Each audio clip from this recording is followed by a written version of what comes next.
take the intergalactic space police and put them in a town that's only slightly bigger than the first one we saw in the first Thor movie. Let's see how it goes.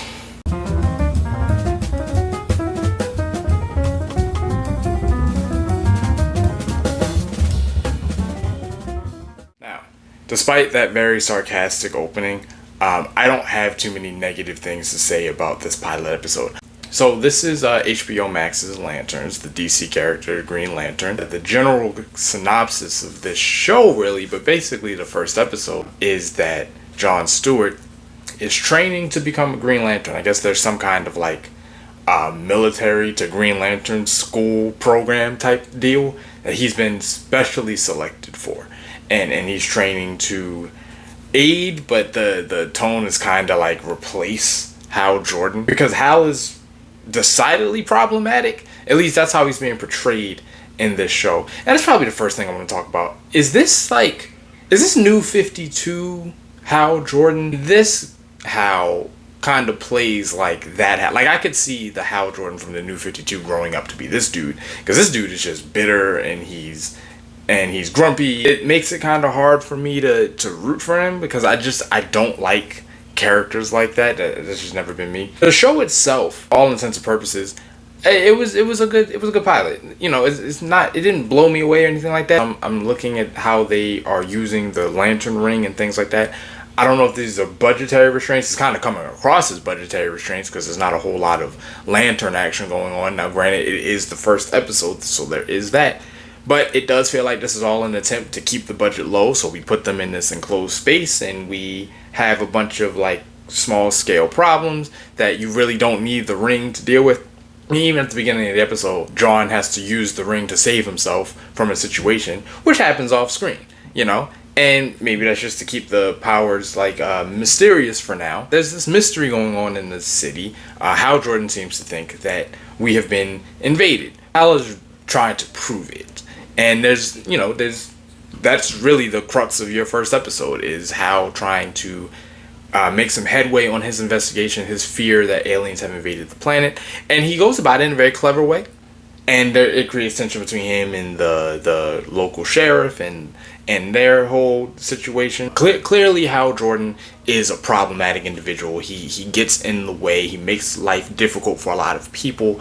And so I can see where they're planting the seeds of this whole, like, the core kind of wants to get him out of here. But as an audience member who, like, when you know that character is right, you kind of want to see him be validated, because you're like, well, if the red tape is stopping you from doing your job effectively, then maybe you do need to be going through that red tape. I love the relationship between Jon Stewart and Hal Jordan. Although I'm not a fan of how Hal is being portrayed, the way that Aaron Pierre is interacting with Hal Jordan's actor, whose name I don't remember, it's for entertainment every time they're in the room, because you can tell Jon is just like, he's just over being treated like crap by this guy. I don't think the show is intending this, but as a black dude, there is a certain like, are you the white guy trying to sun me? You know, like there's you just, as a black person, you have been in that situation. You've been in that environment, so it informs how you look at relationships like this. Now, there are some weird things in this episode, like Jon Stewart. And I'm telling you this just because it's there. I'm not reading into it. Like it happened. Jon Stewart is inadvertently turned into a bull at a point in this episode. Like, I don't know what James Gunn is on, or the writers of the show, Damon Lindelof. I don't know what they get into in their private lives, but it looks like it's coming across, in the story. I don't know that Jon Stewart. I don't know much about him, but he doesn't strike me as the type of person who would be comfortable sleeping with another man's wife. I don't know why they felt the need to put that in there. Maybe it will play into something later. I don't know, but Jon having no issue with that, didn't do anything for me. For the terms of the character, listen, I can watch a scandalous sex story. I think we get enough information, where Jon's coming from, where Hal's coming from, what Jon wants. You feel, his desire to be vindicated because he's being trained for this, but he feels like he's being given the runaround. And that can be annoying, because it's like, if you think I'm qualified, if you say I'm qualified, then let me get out there and prove it.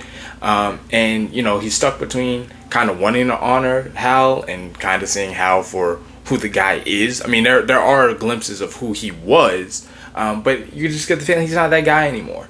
And why did he become this guy? Who knows? I guess we'll find that out in the later episodes. And toward the end of the episode, we do a bit of a time skip. Hal is seemingly dead. I don't actually personally believe that. Given that we have introduced shape-shifting aliens and things like that, I think that's a stand-in. I don't see them killing off Hal. That's just me. It left off on a decent cliffhanger. It's not a blow-you-away pilot, but it's certainly a I'm intrigued to find out more kind of pilot, which is really all a pilot needs to do. It just needs to do enough to make you want to come back the next week. I have similar concerns to what ended up becoming a huge problem in Iron Fist, where Iron Fist has these fantastical elements and he spent the entire time in just New York being a regular business dude, and that's just not what I watched Iron Fist for. I wanted to see the Kung Lun and the mystical elements of the show.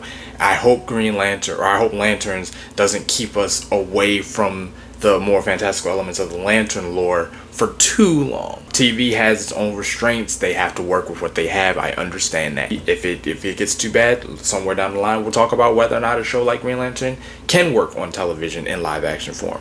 But for now, I'm going to give it the benefit of the doubt, and I'll say it's worth checking out. Alright, cool.